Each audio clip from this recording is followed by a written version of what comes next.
Hello, America. Warning. The show you are about to hear or watch may or may not contain offensive content, and, well, we reserve the right to talk about these 5 things that will make you think, what? We'll even make a little time later on tonight to learn something along the way with profiles in history, so sit back, buckle up, and hang on, because we're just getting started.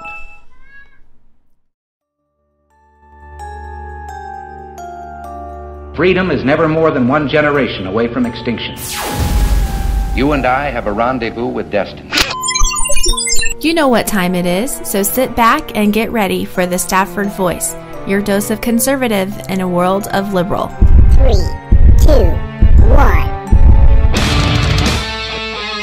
Hey, how you doing? I'm your host, Daniel Stafford, and you are listening to the Stafford Voice, where we are conservative in a world of liberal. And look, I want to remind you there are many ways to listen. So, or you could watch, whatever, if you're kind of into that thing. So, set the channel as a favorite, whatever you have to do, so you don't get left behind. Because if for some strange, crazy reason you do miss the show, you can catch the replay. So just sit tight. There's no need to panic at all, not whatsoever. Because I got you. In the case you aren't already following on social media, you can find me over on the Twitters, the Gabs, at Stafford Voice, again on Twitter, or Gab, at Stafford Voice. You can find me over on Facebook, Instagram, any other social site of your choosing. Wherever you are, just search for the Stafford Voice, and, well, we are probably there. Okay? Now, I trust that each one of you had a fantastic Independence Day. We kind of took a few days off to kind of spend some time with the family.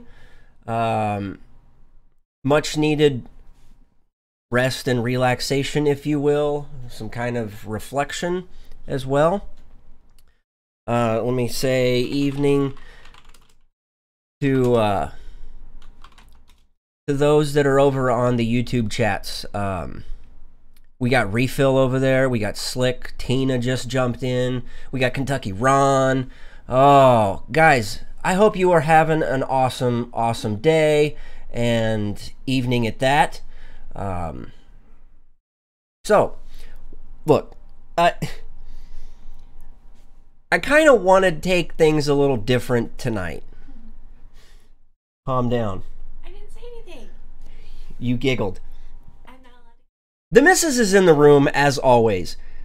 Some of these stories, some of these things that we're going to talk about tonight, will likely get a chuckle or a what the hell from her. I know she's trying to play the innocent card. It's probably not going to work.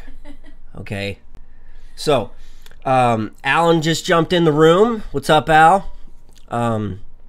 Also, if you're listening to the show for the first time, or it's been a while, and you don't follow any of these guys in the YouTube chats, if you're on the YouTube and you're one of those active Twitter guys or gals, put in your Twitter handle so people can link up with you.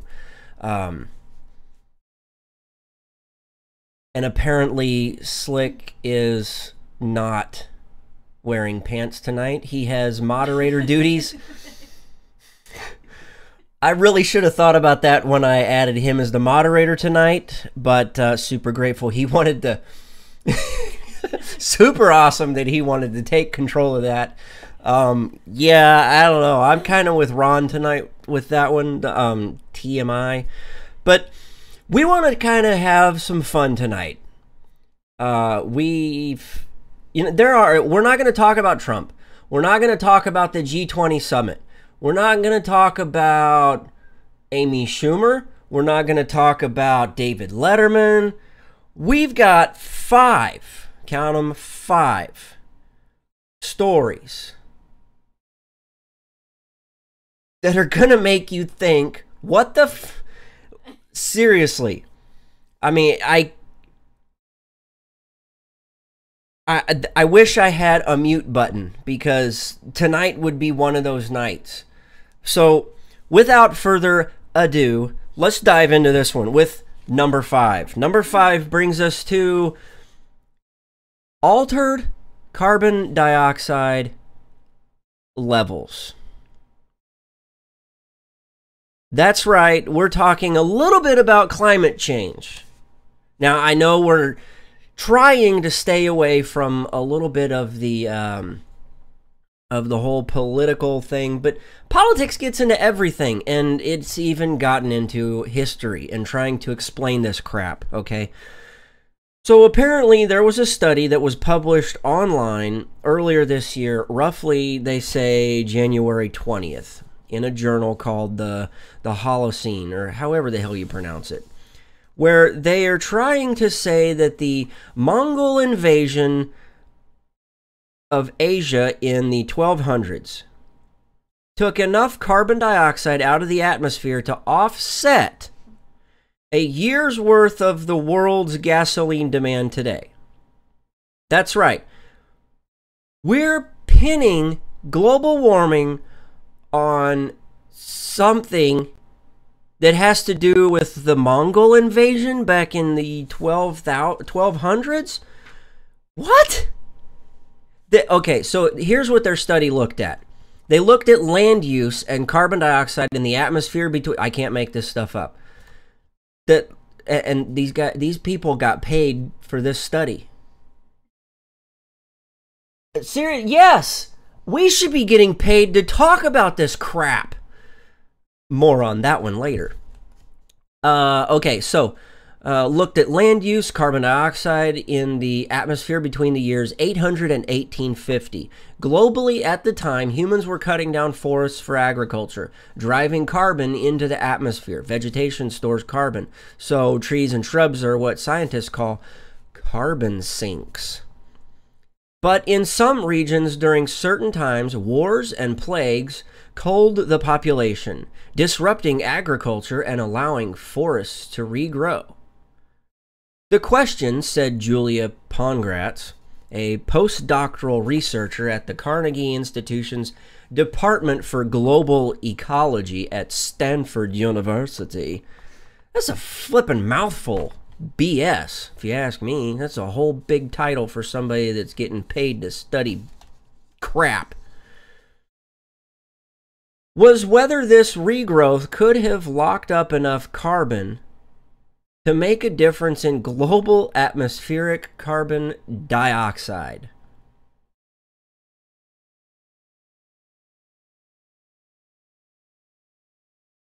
Pongratz says, we wanted to check if humans had an impact on carbon dioxide by increasing it, by deforestation, but also by decreasing it. Yeah. The whole idea of give and take, you give a little, you take a little. We got positive over here, we got some negative over there.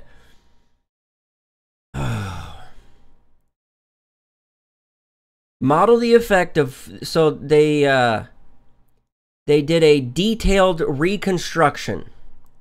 Wait a minute. Rick's in the room too? Oh my, okay. Guys, I gotta be on my best behavior.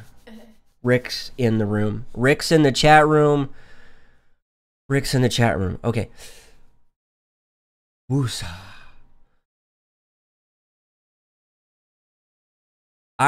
No, I'm not gonna channel my Mongol. I'm not channeling my inner Mongol. I don't want to do. I don't want to increase my carbon track. Okay, Al Gore's gonna come and knock on the door. Okay, okay. So here's what they did. They did a detailed reconstruction of historical agriculture to model the effect of 4 major wars and plagues. Again, dating back to 800 and 1850 time period. So here's the 4 things they looked at. The Mongol takeover of Russia, or of Asia. Wow. The Black Death in Europe. The conquest of the Americas. And the fall of the Ming Dynasty in China. Refill. I gave a warning at the start of the show. I gave a warning. You may or may not want to put the kids to bed. Okay? It's only going to get worse from here. These 5 stories literally are going to make you think, what the F? And I'm really trying to not control the volume of my voice. No, I'm not trying to do that. Oh, I see what he's doing. He's trying to get Slick's got moderator duty, Rick. So I dropped out on him. So I guess he's trying to get Slick to boot him out. Okay, so they said all of these events led to death on a massive scale. What? Yeah, I mean, I guess so. But Mother Nature barely noticed. Okay, so they're trying to study the effects of of carbon dioxide and the effects it has on the atmosphere. And it says right here, this is what they put out. But Mother Nature barely noticed, the researchers found. How do they know? Apparently she's an old hag that was around when Hillary was born. Only the Mongol invasion had a noticeable impact, decreasing global carbon dioxide by less than 0.1 part per million. That's kind of small. Anyway, the effect of all of the events was so small or non-existent. That was according to Pongratz. Yes, I gave Slick the banhammer, and he's not afraid to use it. Okay.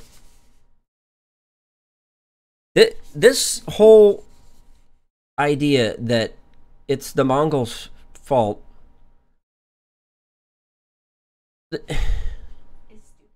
is stupid. Seriously. What the F?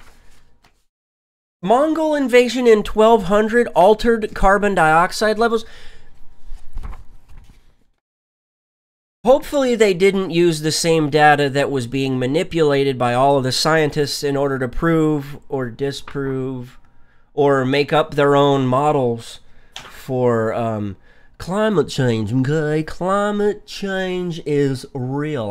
I made the internets so I could post anything on there I wanted. Okay. Woosah doesn't work. It doesn't work. Not for me. Okay. So Mongolian barbecue is ruining the planet? Hell no. It's only doing my body good. Okay? I'm in shape. Round's a shape, Al. Okay? Round is a flippin' shape. You're not round. I'm not round. I got one of them dad bod things going. Or you know, yeah, grandpa bods. I got an opa bod. It doesn't roll off the tongue like dad bod. Grandpa bod. That doesn't work. Opa bod. That doesn't work.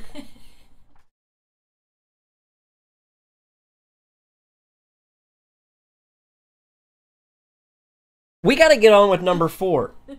Okay? And I tried to come up with a few props for tonight. No. I was shot down again. Well, all of my brilliant ideas for props get shot down. The prop you wanted for one. Papa bod. How about that one? Rick got a good one right there. Papa bod. That works. That works. I like that one. Okay. So Nice change of subject there. yeah, we're going to change the subject now. Okay.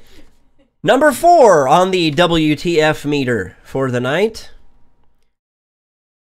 Senator Chuck Schumer calls on the FDA to regulate not placenta. Not placenta. Okay, that was last week. Last week we talked about that on one of our mashups. I eat cows too, Al. I eat cows. I eat pigs. I eat chickens, turkeys. And I eat a lot of. We eat a lot of pigs. Okay, I like bacon. We had bacon tonight. We had chicken and bacon. We need to take Al's advice and do a little more of eating of cows, because over in California, it's the high methane levels that are giving Californians cancer because they drink water out of plastic bottles. The methane gets into when they twist the top of the bottle off, the cow farts fall into the. I couldn't even. Oh God. Okay, wait a minute. Somebody said Alex Jones called into the into Foo's show last week. What? That frickin' blows. Why can't somebody like that call into my show? I'm ticked off at Alex Jones. I actually like watching Alex Jones for the comedic relief. Anyway, okay. Number 4. Yes, number 4. Thank you. My producer's keeping me online tonight. Whatever. Rick can't eat turkey. That would be cannibalism. I see what you did there. Or buffalo wings. You can't eat buffalo wings. I mean, they're kind of hidden under the hump of the buffalo, and they don't fly either. It's like a T-Rex, man. It's like the buffalo wings are like T-Rex arms. Anyway, okay. Chuck Schumer wants the FDA to regulate this. No, it's not placenta. It's snortable chocolate. Yes. Who in the hell snorts chocolate? Seriously. I just eat it. Give me a straw and give me a bottle of Nesquik because I'm snorting that shit tonight. Okay, I'm going to be buzzing like crazy if I snort chocolate. Okay, so it says right here, he's urging federal regulators to look into quote-unquote snortable chocolate powder, saying he's worried that it could prove harmful and is being marketed like a drug. Listen, dumbass, you're the one calling it snortable chocolate. Yeah, like as if cocaine, if you didn't snort cocaine, it would be okay because, you know, it's... Yes, Al, snortable chocolate. He's a Democrat, so he's got that going for him. Liberalism is a mental disorder. Yeah. Okay, so he writes a letter asking the Food and Drug Administration to investigate the use of caffeine. Okay, we're back on the listen. Why does everybody have a hard-on for caffeine? Anyway. Like that guy. Oh my God.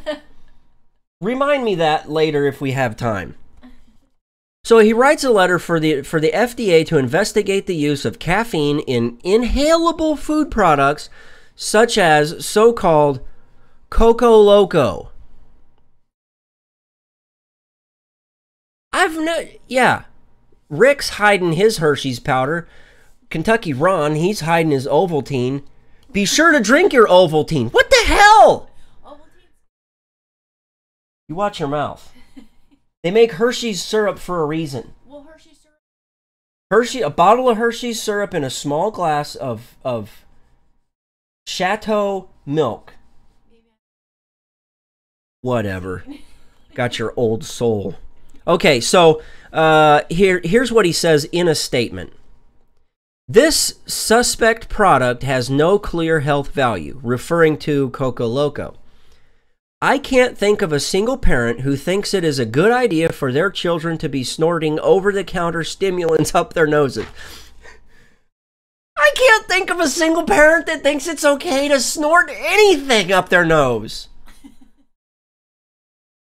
I mean, look, when I was in grade school and when I was in middle school, we used to make our own pixie sticks. We would take a Ziploc bag and we'd fill it up with sugar, and we would take packets of Kool-Aid mix because there was like 500 different flavors of Kool-Aid mix. That's right. You clip your finger. Anyway, Slick's catching on. Okay, we would mix it up. We'd make our own pixie sticks. Only the guys that later on dropped out of high school were the ones that were actually snorting that stuff. Got it? Okay. Yes. Look, Rick is doing his homework during the middle of the show. Look, just step away from the keyboard, Rick. Okay, Coco Loco, you can now snort chocolate for energy. I'm not gonna snort chocolate for energy. I'm not snorting. I'm all for consuming energy-related products, such as the occasional energy drink or the occasional soda or those little Stinger waffle things. Al, help me out. The little Stinger, Honey Stinger makes the little fruit chews also. Yeah. Oh, those things are addicting. Ron's got a Monster Enema. Al, you've got to stick around for number 1. This is so... I'm telling, this is by far the mostest, bestest, disgustingest show ever. We haven't even gotten to the good stuff. We're still on number 4. How am I doing on time? 32 minutes. We're good. Okay, so here's the thing about Coco Loco. It is marketed as quote-unquote raw cacao snuff. Includes cacao powder, which comes from beans used in making chocolate. They contain some caffeine. The manufacturer, Legal Lean Company, doesn't detail other ingredients online. But according to news reports, Coco Loco also includes common energy drink ingredients. Refill likes to smash up Viagra and snort it. Makes his brain grow. You know, I hear that with that stuff you can finally get it over the counter. But you've only got to take 2 of them. Yep.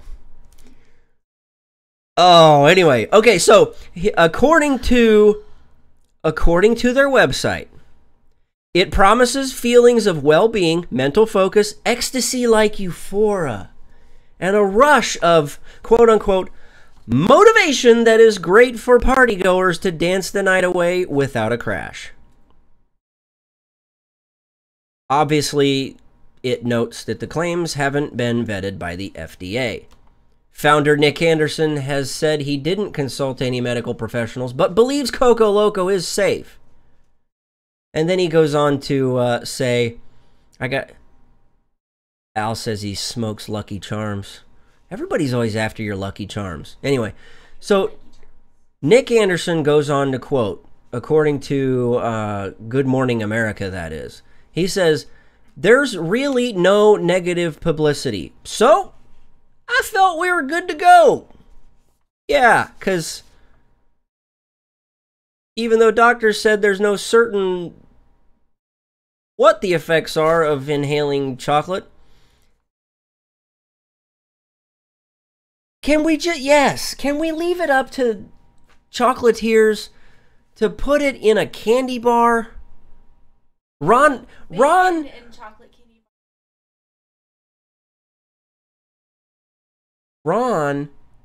wants to grind up his Count Ron has gone off the deep end. Wants to grind up his Count Chocula.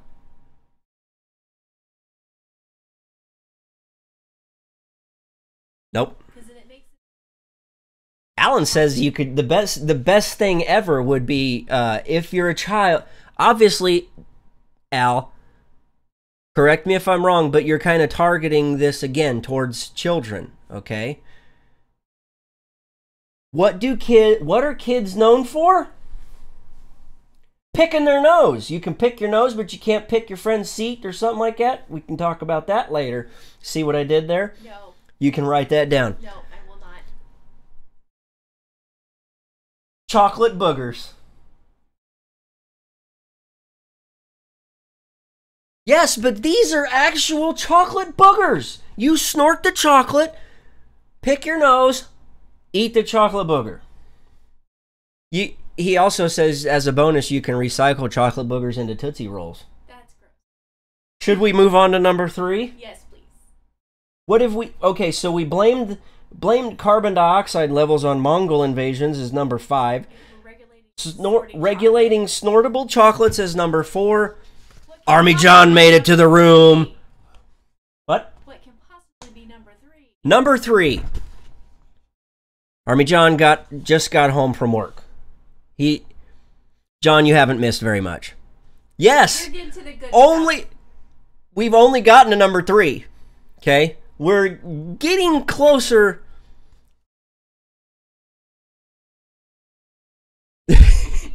No, if anything, please share this show because it's going to be a while before you get another one like it. Anyway, okay. Question. If Bruce Jenner was never a he and always a she, who won the men's Olympic gold in 1976?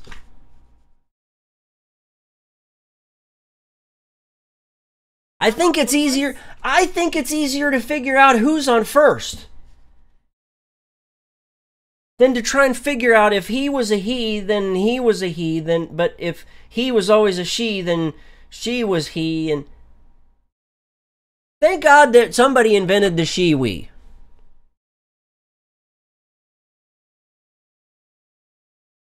No, he still stands to pee. He's got his own Unless he tucks. Tuck tape. Tuck tape. No. That's how you get the beans above the frank. Okay, so hang on. So, John, tonight is not that type of show where we're being pastor-like and getting a 30-minute sermon, because this is far from it. You would definitely not want to talk about this kind of stuff in church. This is the kind of stuff you excuse yourself and. I'm not even Catholic. I know. I don't, and we may have to go talk to somebody after we discuss number 1. I don't know. Yeah. He also says you need to play the song "Let's Do the Time Warp Again" from Rocky Horror Picture Show. Little known fact: I've only seen like 10 minutes of Rocky Horror Picture Show. Had to shut it off. Couldn't watch anymore. Slick. Okay, so Slick says, I have a solution for the Caitlyn Jenner problem. Someone just kick the dude in the nuts and say, see, dude, told you you're a guy. We could have ended this whole story. Frank Dan Bean.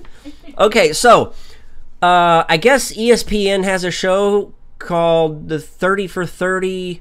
It's kind of a documentary thing. I don't really think it's a podcast. I thought it was a show, an actual show that they do like once a week or once a month or something.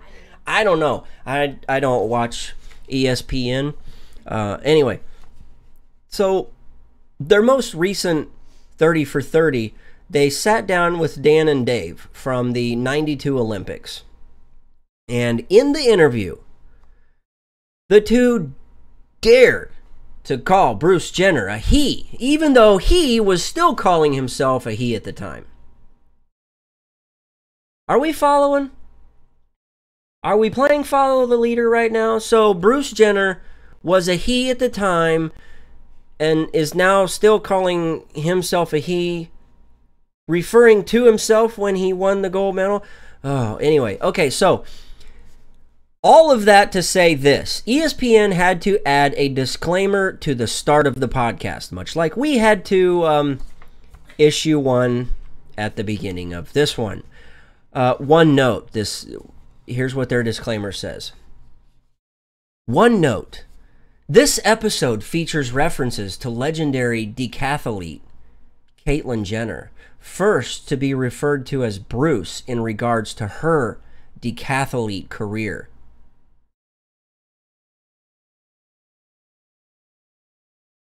Hey, dumbass! If I remember correctly, when Bruce Jenner crossed the finish line, his Christmas balls were a-swinging from the tree.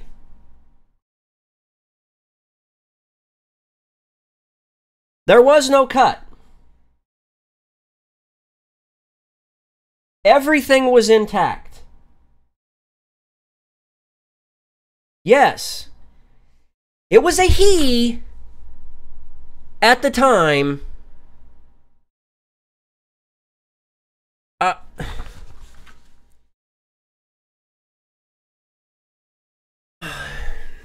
I think so, because if we go on any longer, one of us is going to forget where we're at, because it could have been a he when it was a she, which would make it a he-she, but if it was a she at the time it was a he, then it would be a he-she or a she-he.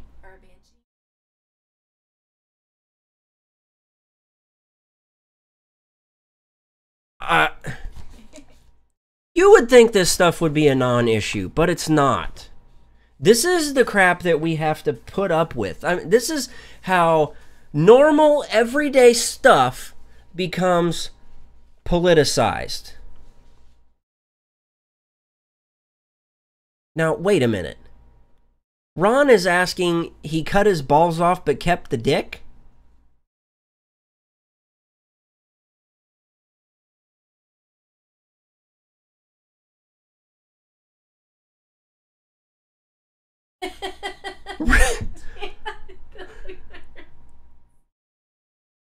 I'm still trying to process. Oh my gosh. Oh. Okay, I'm moving on. I'm not dwelling on that one any longer. Because Rick says probably looked a bit like the Charlie Brown Christmas tree, but yeah.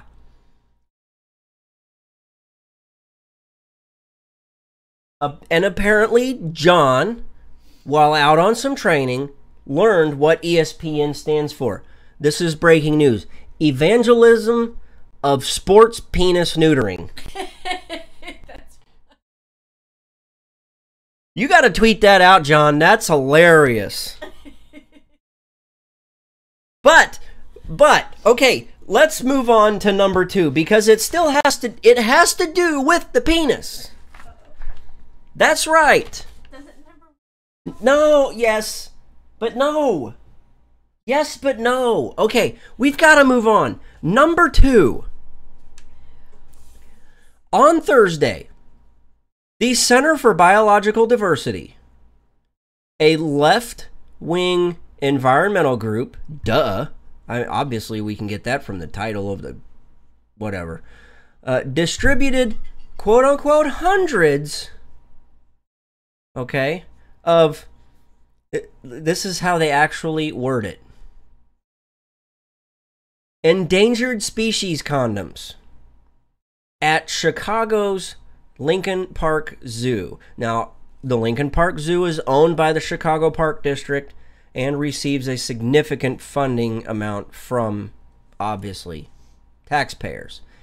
And I want to highlight something else that John is saying, because this is important stuff. This is the kind of stuff that we really need to be talking about. Medical procedures. Stuff that Obamacare/Trump care may or may not cover. Okay, because we've got Chelsea Manning out there that we are actually funding these types of procedures. When a man wants to become a woman, the medical procedure is chop a dick off of me.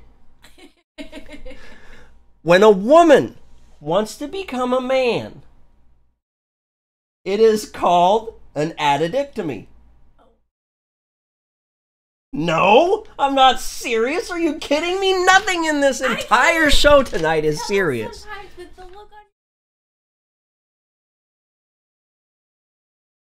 Anyway, not to be fooled, okay? The condoms were distributed as part of the zoo's monthly Adults Night Out event and were paid for by the Center for Biological Diversity's, get this, this is what they call this, Endangered Species Condoms Project. Nope. Nothing else came up. Okay, according to the project's website, and John, I'm sorry, I don't think it's anything on our end. My feed, let me check and see. Nope, looks good on my end.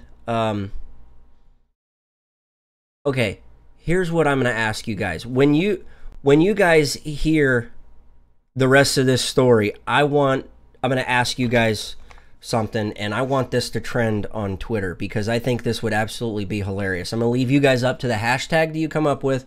Okay, and maybe later we can talk about hash marks. Okay, so according to the ESC's project website, the packaging of the condoms was designed to raise awareness about the relationship between population growth and the survival of animals. Huh? In addition to providing colorful artwork of endangered animals, the condom packaging includes short slogans. I see what they did there. Short slogans to discourage having children. Maybe this was kind of... Maybe they got some funding from Planned Parenthood. I don't know. Okay, so here's what they did. Here's what they did. Here's what some of these slogans say. I don't know. Maybe you guys could come up with like hashtag slogan a condom or something like that. Or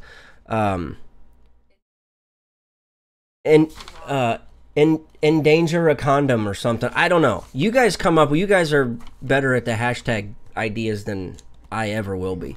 Okay, so here's what they've come up with. Here's a couple of the different slogans. Wrap with care, save the polar bear. Before it gets any hotter, remember the sea otter. For the sake of the horned lizard, slow down, love wizard. Those are stupid. I want to see what you guys come up with. You guys start it over on the Twitter, and I will retweet the crap out of it. That's not a pun or a reference to number one. Okay? You're picking up what I'm throwing down.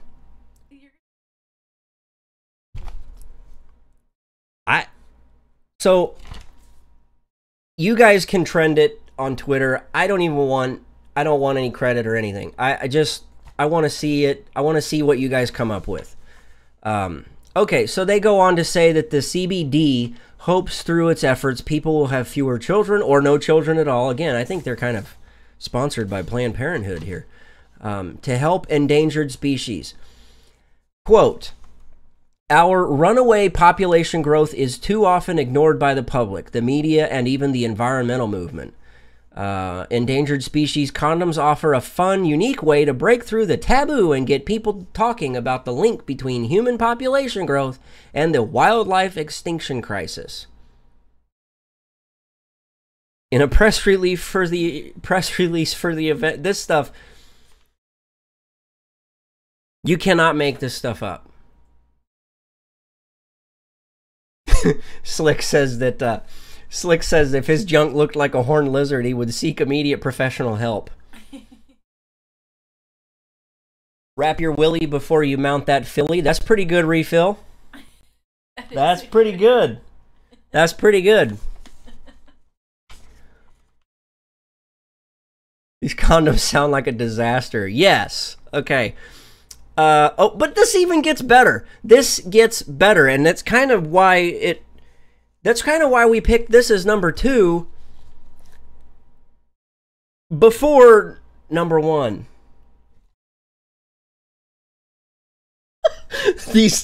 They're writing themselves. You guys are right on the edge of their seats. Okay, so I gotta get through what they're in this press release.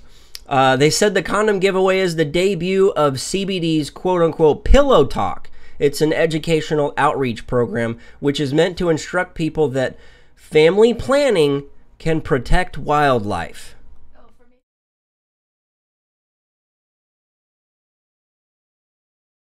Yeah, because everybody wants to talk about a giraffe while they're trying to get laid.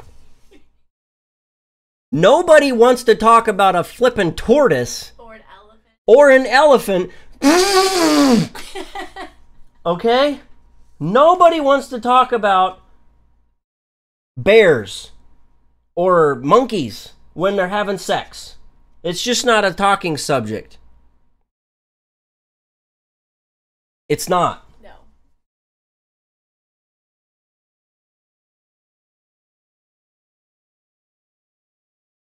Jessica, yes, they are now trying to equate climate control with controlling births.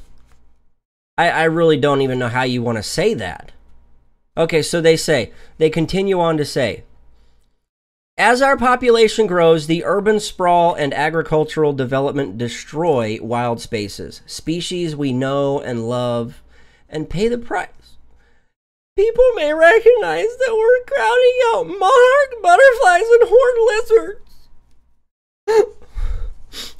But they often don't realize that there's a big way individuals can make a difference.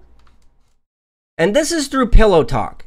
Pillow Talk helps people understand how conscientious family planning can protect wildlife.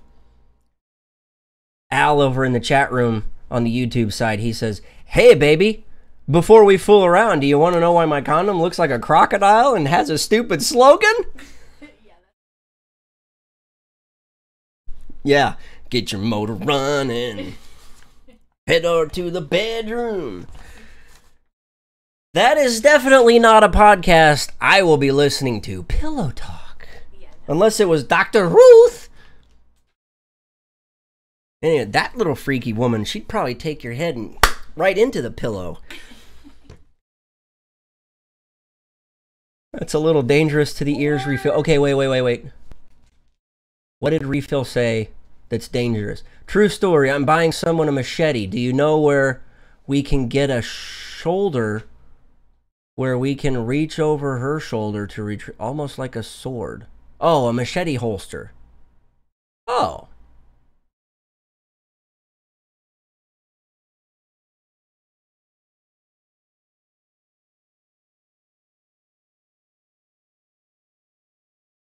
I really don't... Okay, number one. Yeah. Some could actually think of this as number two, but who does number two work for? Working for number one. Okay. Number one. Oh, Refill didn't want that to make it to the show. It's Shop Talk. Speaking of Shop Talk, this is Shop Talk.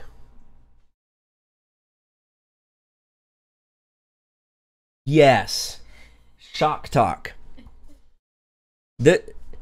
Okay, I actually stumbled on this. I don't even remember where I saw. Oh, it was over on the Facebooks.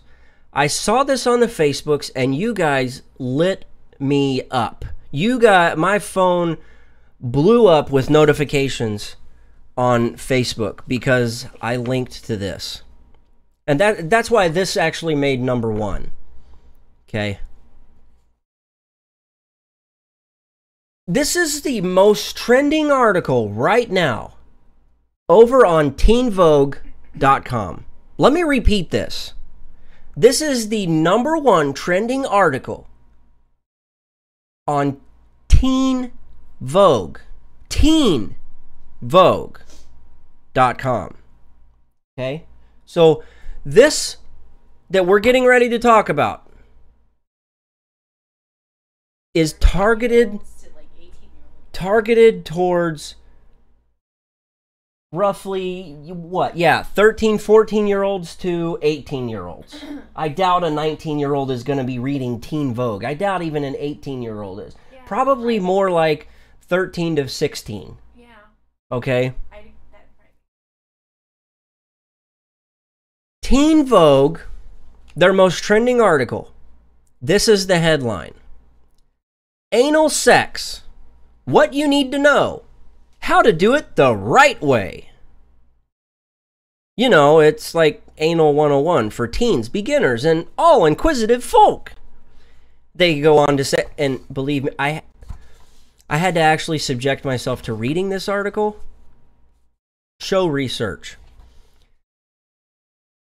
Let's pick out some things, shall we? It's important that we talk about all kinds of sex because not everyone is having or wants to have penis in the vagina sex. That's what it says here. Right there. Yep, you can't make it up.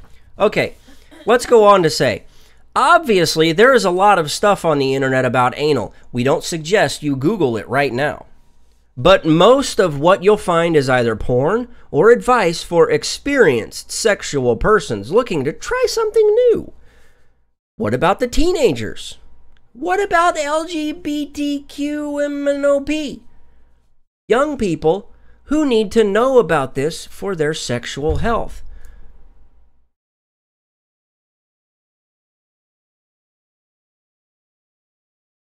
When I was 13, the last thing I wanted to talk about was anal sex. was on my mind at 13. I was definitely not concerned at anywhere between 13 to 16 what I needed to know to be informed about sexual health, especially ramming something up my... Okay. So if you're a little worried about trying it, or are having trouble understanding the appeal, just know that it isn't weird or gross. Yes, it is! Okay, wait. We're starting to get into the good stuff where I'm getting ready to lose it, because this shit's about to get real. You guys... Okay, so...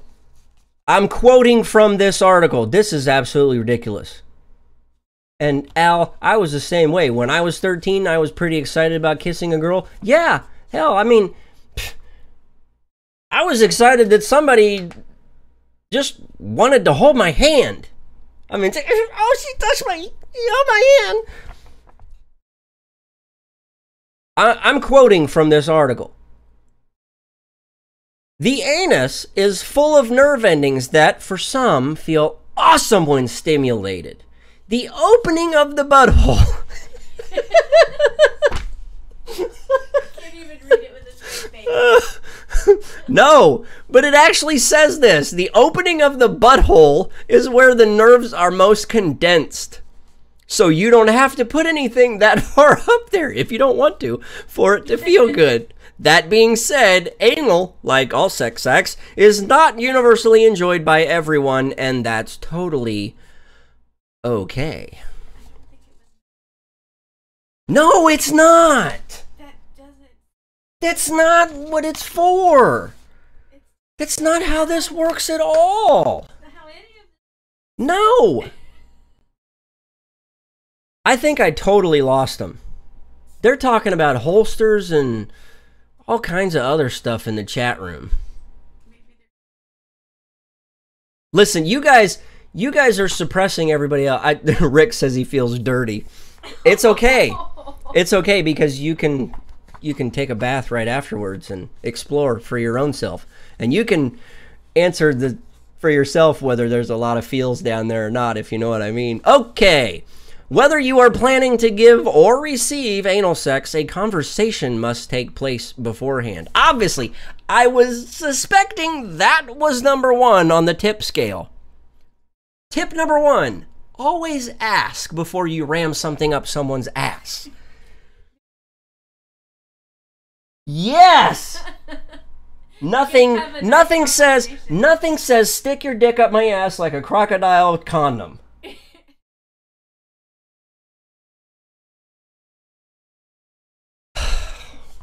Okay, then let's move on to step number 2. Start slow, okay?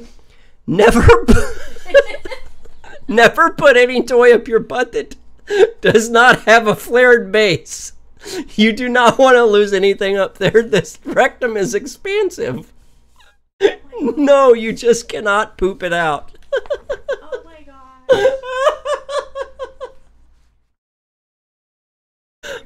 4 minutes for the rest of the night? Yeah. Bull. Okay, we got to get through this. Okay, the next thing. The next thing, because apparently you cannot just poop it out. Lube is absolutely required, as are condoms. There is no risk of pregnancy during anal sex. Really? That's what it says. It also says, when in doubt, go for a water-based, unscented, unflavored lubricant. She's getting all choked up over here. Seriously, I mean, the last thing I want to be brushing my teeth with, is an unflavored lubricant. Okay? Oh. Seriously, babe. It's not Listerine. Okay? It's KY. Oh, anyway. So they go on to say, if you're unsure about the lube you're using. This goes without saying, but you absolutely must use protection every single time you engage in anal sex. Condoms are not optional, they are mandatory. Please protect yourself. Yes. And Jessica, that's why this is number one WTF on our scale. This is what they are pushing teens to see. They're explaining how a teen, a 13, 14, 15-year-old, needs to go about sticking something up their keister. Now, we have to wrap this up, but the writer of this post definitely wanted to make this known. They quote, I quote, "I want to personally assure you that you will not poop on anyone during anal sex. Sure, there are horror stories, but aren't there always? That being said, yes, you will come in contact with some minor fecal matter. You are entering a butthole. It is where poop comes out. Expecting to do anal play and see zero poop isn't particularly realistic. It's not a big deal. Everyone poops. Everyone has a butt." OMG. WTF. Was this a teen? No! It's not. You... Teenager-ish. That's because it's written that way because who is reading it? Actually say. No, that's why it's quoted like an old person said it. Oh, anyway. I don't say. That would, nope, it's over. I'm done. Right? Yep, give me a good book. I'm over. Yes, and I agree with what Jessica just said. This sounds like it belongs in Playboy, not Teen Vogue. Yes. But again, this is the type of stuff that is being pushed so they see it. We're talking about a society as a whole taking a step backwards.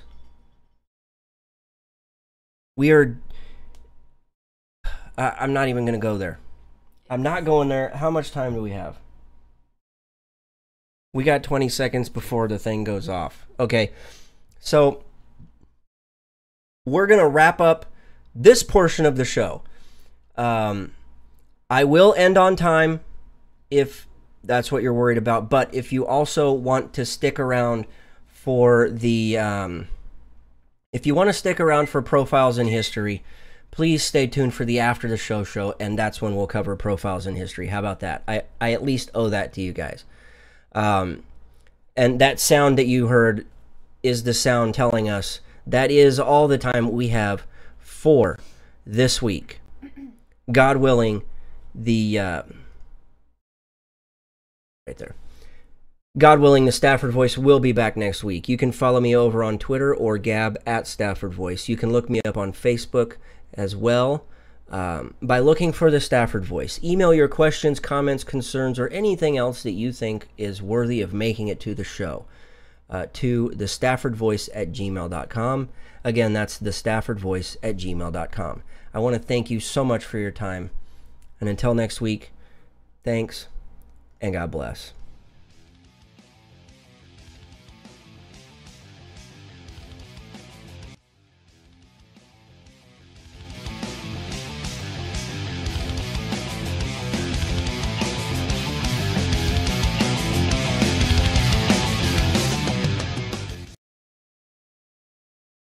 Okay, we're still here, right? If you're still in the chat, let me know. Okay. Later, Al. Thanks for tuning in. Yeah, you gotta go. I'm looking at the time. Okay. I really hope you guys enjoyed the show tonight. I really do. I actually had a lot of fun. That was my whole idea. I wanted to have some fun because I was a little burned out trying to follow all the political BS. Thanks, Refill. I really appreciate that. And coming from you, that means a lot. Smart ass. And I mean that with all the love in my heart. Anyway, because it... Okay. Let's do this part, shall we? Profiles in history. A good-humored man. He rarely ever lost his cool. One day, he was particularly at odds with Henry Laurens, John Hancock's successor as President of Congress. It became so heated, Laurens challenged him to a duel. The reason why has been lost through the years, but the outcome has not. Since they resided at the same boarding house, on the morning of the duel, they were spotted having breakfast together. Upon finishing, they headed to the duel site.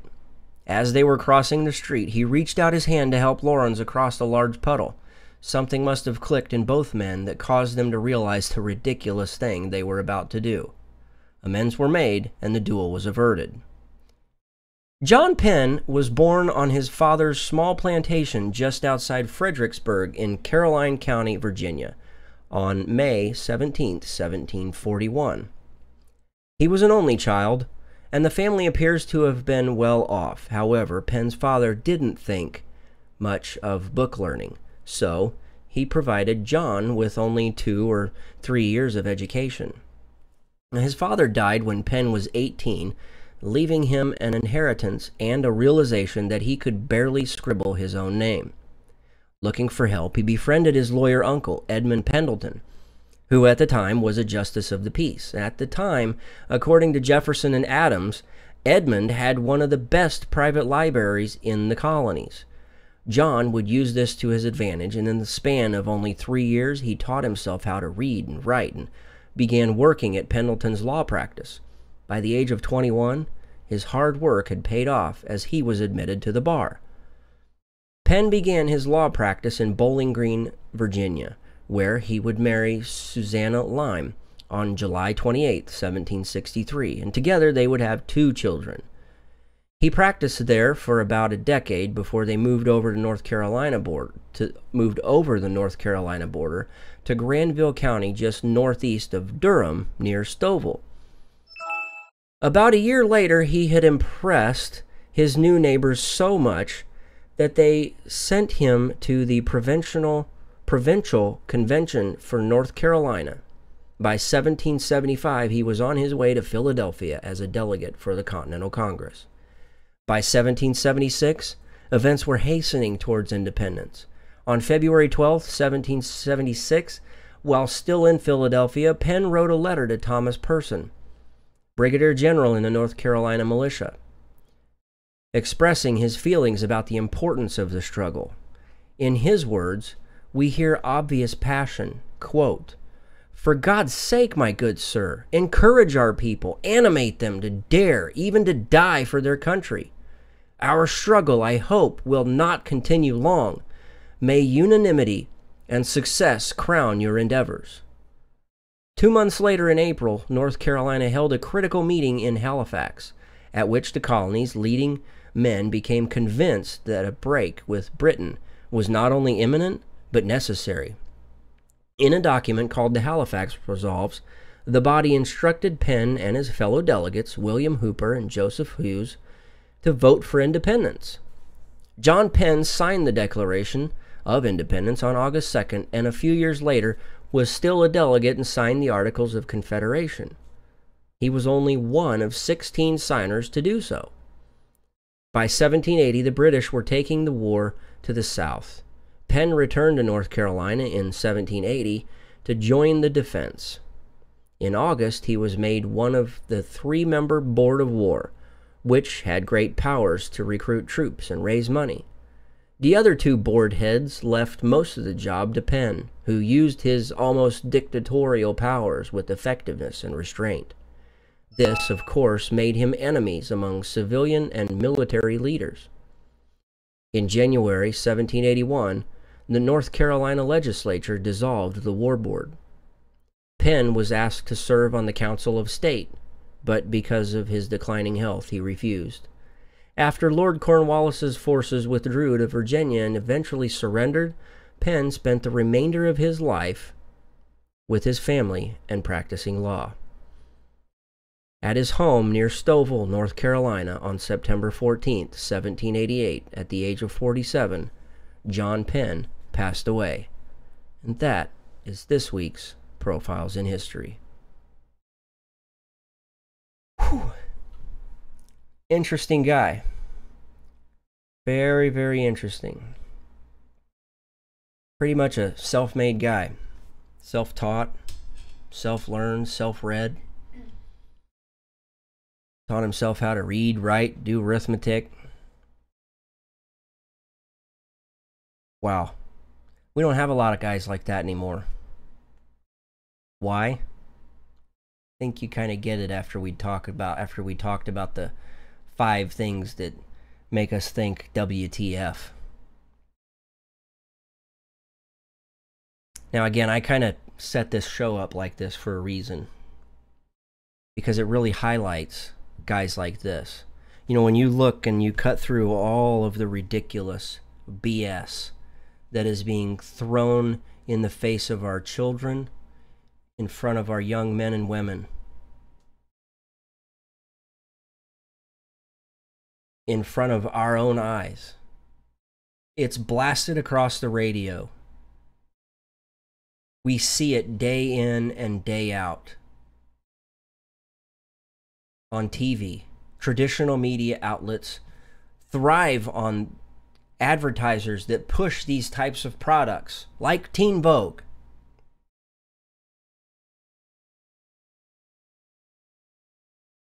And here we highlight a guy who had 3 years of schooling, taught himself how to read and write, became a very well-respected lawyer. So much so that they sent him as a delegate to represent the body of people. Who do we want to represent us today? When we look back 100, 200, 300 years from now, when we look back, who are we going to have promoted as our thinkers of today? The writers that put out this garbage about how to have anal sex at the age of 13, 14, 15 years old? Do we really want to promote people who are out there talking about frogs being gay because of fluoride in the water? Okay, listen. I've got plenty of fluoride in my water right here. Oh, there it goes. There's my frog, and my frog just turned gay. Is he a thinker of today?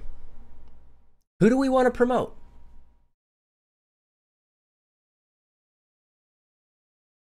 Who do we want to be promoting?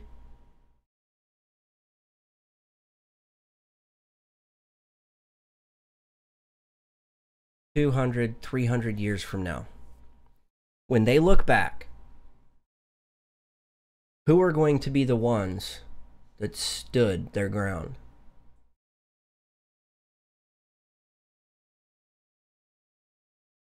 I want you guys to think about that.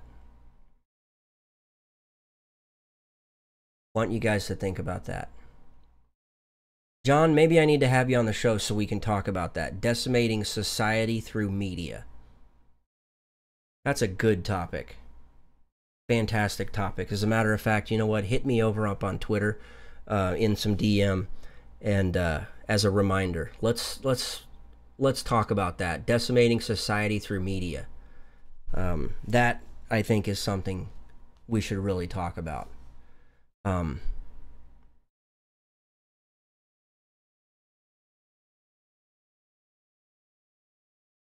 Jessica, I'd be interested in that. You know where to find me. Hit me up on the Twitter DMs if need be, or you've got my email. It's about kids and technology. Interesting. I'm also trying to set one up with a guy who was in the Marines. The guy is so full of energy, but beyond humble. Very honored to meet him over the weekend. I'm going to try and set something up with him. He was all about it. So, yeah. We're really trying to look forward and get stuff planned out. But, yeah. I really want you guys to think about that. Who are we actually promoting? Do we want to continue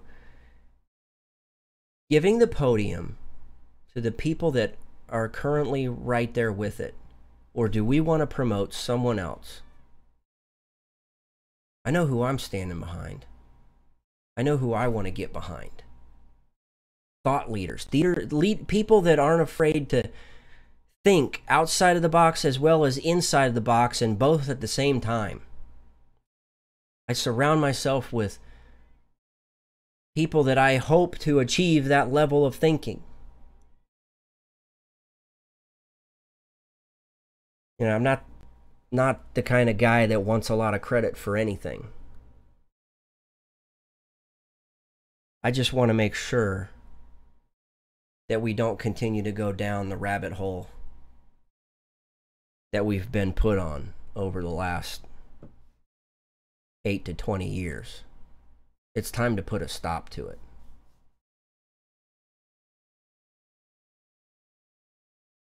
With that, guys, I know that we kind of drastically changed from where we were, 10, 15, 20 minutes ago.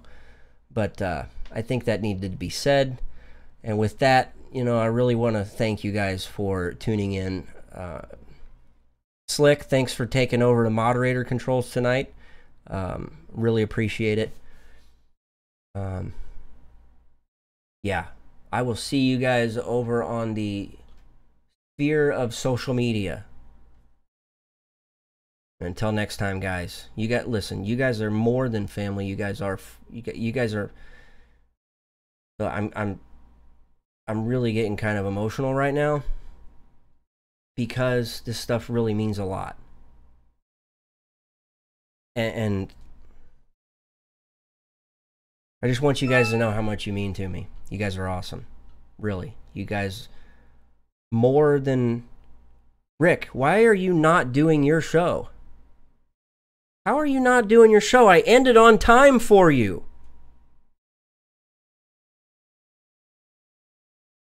Oh, anyway. Rick, I'm sorry.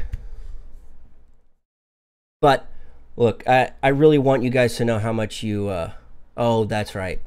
So you don't have everything up and running? Oh, that sucks. I'm sorry to hear that. Okay. Look, you guys really do mean a lot to me. You guys are, and I say it all the time, you guys are more than friends. You guys are family. But I continue to pray about you guys all the time. And for your family's safety as well as yours. Rick, I appreciate that. I don't know if this was really the show you wanted to tune in. But nonetheless, we had a lot of fun. I know I did. I had a lot of fun. The missus had a lot of fun. If I can keep her laughing for... So I got that going for me? You got that going for you. Okay, well, I'm done. Yes. I'm always praying for our men and women that are serving our country in whatever capacity it is. So with that, guys, I'm calling it a night. I will see you guys on the Tamaris. You guys take care of yourself. Thanks and God bless.